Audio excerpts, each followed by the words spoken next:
अब इस वीडियो पर आपने क्लिक किया है, इसका मतलब आप एक रिलेशनशिप में तो हो। और अगर आपके रिलेशनशिप को थोड़ा टाइम हो गया है तो ये वीडियो आपको बहुत ही आसानी से समझ में आ जाएगी। नमस्कार दोस्तों, मैं हूँ श्रावण, आप देख रहे हो स्काइल। आज की इस वीडियो में 5 ऐसी बातें आपको बताऊंगा जो आपको बहुत ही आसानी से समझ में आ जाएगी अगर आप एक रिलेशनशिप में हो तो। अगर आप चाहते हो कि पार्टनर के साइड से आपकी वैल्यू हो, आपकी रिस्पेक्ट करे पार्टनर, तो इन 5 बातों को ध्यान रखना जब भी आप पार्टनर से बातचीत करते हो उस वक्त। सबसे पहली बात देखो, जब भी हम रिलेशनशिप में रहते हैं ना, तो पार्टनर के साथ हम ज़्यादा से ज़्यादा टाइम स्पेंड करते हैं। कई बार पार्टनर आपसे अच्छे से बात करेगा, कई बार पार्टनर अच्छे से बात नहीं करेगा। अब यहाँ पे पार्टनर के इमोशंस एक जैसे तो नहीं रह सकते। कभी उनका मूड बहुत अच्छा रहेगा, कभी उनका मूड अच्छा नहीं रहेगा। अब इस वक्त आप समझदार बन सकते हो। यकीन करो, अगर वैल्यू और रिस्पेक्ट चाहते हो ना, तो इस बात को आप हमेशा याद रखना। जब भी पार्टनर गुस्से में बात करे, जब भी पार्टनर गलत तरीके से बात करे, उस वक्त आप गलत तरीके से बात करके उन्हें मत समझाओ। उस वक्त आपको क्या करने की ज़रूरत होती है? उस वक्त बातचीत को बंद कर दो। थोड़े टाइम के बाद जब उनका गुस्सा शांत हो जाएगा, उनका मूड ठीक हो जाएगा, तब उन्हें समझाओ। तब उन्हें ये बोलो कि वो आपसे ऐसे बातचीत नहीं कर सकते। एग्जाम्पल देता हूँ आपको, बहुत ही अच्छे से समझ में आ जाएगा। मान लो मॉर्निंग के वक्त में आपकी और उनकी फाइट हो गई किसी भी XYZ टॉपिक पर। आप दोनों एक दूसरे से फाइट कर रहे हो, पार्टनर गुस्सा निकाल रहा है, गलत तरीके से आपसे बात कर रहा है। उस वक्त हम क्या करते हैं ना, हमारे भी इमोशंस काफ़ी ज़्यादा हाई हो जाते हैं। हम भी उस वक्त गुस्से में आ जाते हैं और फिर गुस्से में आकर उन्हें समझाने की कोशिश करते हैं, जिस वजह से वो भी उल्टी सीधी बातें हमें सुनाते हैं और कई बार हम भी उल्टी सीधी बातें उन्हें सुनाते हैं, या फिर चुपचाप से उनकी बातें सुनते रहते हैं। लेकिन ये दोनों ही बातें गलत है। अगर आप गलत तरीके से उनसे बात करोगे तो वो और ज़्यादा गलत तरीके से बात करेंगे उस वक्त, या फिर अगर आप उनकी बातें चुपचाप से सुनते रहोगे तो वो हर बार आपसे गलत तरीके से बात करेंगे। यानी कि यहाँ पे सबसे ज़्यादा ज़रूरी क्या है कि उस वक्त आप उनकी बातें सुनो ही मत। उस वक्त बातचीत को बंद कर दो। कॉल पे बात कर रहे हो तो कॉल कट कर दो, मैसेज पे बात कर रहे हो तो ऑफलाइन हो जाओ, या फिर आसपास बैठे हो तो उठकर चले जाओ। जब आप दूरी बना लेते हो, देन कुछ टाइम के बाद जब उनका गुस्सा शांत होता है, देन उनसे बातचीत करो, देन उन्हें समझाओ। यकीन करो, जब आप उन्हें तब समझाओगे ना, जब उनका गुस्सा शांत हो जाएगा, तो उनको भी उनकी गलती रियलाइज़ होगी और यहाँ पर आपकी भी वैल्यू बढ़ेगी। वो बार बार गलत तरीके से आपसे बात करेंगे ही नहीं। क्यों? क्योंकि उन्हें पता है कि आप उनकी गलत बातें सुनोगे ही नहीं। इसलिए इस बात को आप हमेशा याद रखना। दूसरी बात, हम पार्टनर से हर दिन बात करते हैं, लेकिन कई बार पार्टनर से बातचीत करने के लिए हमारे पास कोई टॉपिक नहीं होता है। पता नहीं चलता है कि किस बारे में हम बातचीत करें। उस वक्त हम एक बहुत बड़ी गलती करते हैं। हम ज़बरदस्ती बात को बढ़ाने की कोशिश करते हैं। पार्टनर यस, नो, हाँ, ठीक है, कुछ नहीं कर रहा हूँ, क्या कर रही हूँ, ऐसे वो रिप्लाई देते हैं और हम बस बातचीत को बढ़ाने की कोशिश करते हैं। हम बहुत ज़्यादा बातें करते हैं और उनका रिस्पॉन्स बहुत कम शब्दों में आता है इस वक्त। यानी कि कभी भी वन साइडेड कन्वर्जेशंस आपको रिलेशनशिप में नहीं रखने चाहिए। अगर आप पार्टनर की ये आदत बना लोगे कि आप तो बात करे जा रहे हो लेकिन वो बात कर ही नहीं रहे हैं, तो फिर बार बार उनका ये बिहेवियर बन जाएगा। उस वक्त आपको क्या करना चाहिए? जब आपके और पार्टनर के बीच में कोई टॉपिक नहीं है बातचीत करने के लिए, उस वक्त कुछ टाइम का पॉज ले लो, थोड़े टाइम के बाद बातचीत करना। और कोई ज़रूरी बातें आप कर सकते हो, जैसे करियर से रिलेटेड, स्टडी से रिलेटेड, बिजनेस से रिलेटेड, हेल्थ से रिलेटेड, फैमिली से रिलेटेड। ऐसी बहुत सारी बातें हैं जो आप पहले ही प्रिपेयर कर लो, फिर उनसे आप बातचीत करो, ताकि वो बोर होकर आपसे बातचीत ना करे। नहीं तो ये उनकी आदत बन जाएगी, आप बात करते चले जाओगे और वो बस आपको रिप्लाई देंगे जितना आप पूछ रहे हो। इसीलिए ये आदत आपको पार्टनर को नहीं लगानी चाहिए।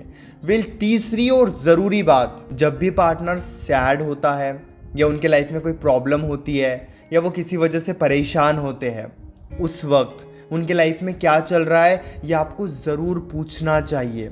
लेकिन इसी के साथ साथ अब ज़रा ध्यान से आप समझना, ज़बरदस्ती मत पूछो कि उनके ज़िंदगी में क्या चल रहा है, क्योंकि कभी कभी पार्टनर को स्पेस चाहिए होती है। एक एग्जांपल मैं आपको देता हूँ, आपको बहुत अच्छे से समझ में आ जाएगा। जैसे मान के चलो कि सुबह पार्टनर की और उनके फैमिली की फ़ाइट हो गई, यानी कि उनके और उनके पेरेंट्स के बीच में या फिर फैमिली के साथ उनकी फ़ाइट हो गई, इस वजह से वो गुस्सा है, इस वजह से वो शांत है, वो आपसे बात नहीं कर रहे हैं, हम क्या करते हैं ना, ज़बरदस्ती उनसे पूछने लग जाते हैं कि बताओ फैमिली के साथ क्या हुआ, किसकी गलती थी, किसने क्या बोला, आपने क्या बोला। यानी कि हम बहुत ज़्यादा ज़बरदस्ती करते हैं उनसे बातचीत करने की। इस वजह से वो पूरा फैमिली का गुस्सा आपके ऊपर निकालते हैं और फिर आप शांत होकर ये कहते हो कि इसमें मेरी क्या गलती थी। आपकी गलती ये थी कि आप ज़बरदस्ती उनसे पूछ रहे थे कि उनके ज़िंदगी में क्या चल रहा है। आपको ये नहीं करना चाहिए। थोड़ा टाइम दे दो, थोड़े टाइम के बाद फिर वो टॉपिक निकालो कि सुबह फैमिली और आपके बीच में क्या हुआ था, ताकि वो रिलैक्स माइंड से आपके साथ शेयर करे। लेकिन अगर वो शेयर नहीं भी कर रहे हैं, वो ज़्यादा कंफर्टेबल नहीं है, तो फिर बार बार वो टॉपिक आप मत निकालो। इन शॉर्ट, कभी भी आपको ज़बरदस्ती उनसे पूछने की कोशिश नहीं करनी चाहिए कि उनके ज़िंदगी में क्या चल रहा है। ज़बरदस्ती पूछने की कोशिश करोगे तो फिर आप परेशान ही होते रहोगे। चौथी बात जो आप हमेशा याद रखना जब भी आप पार्टनर से बातचीत करते हो, तब हमेशा उन्हें इम्प्रेस करने की कोशिश मत करो।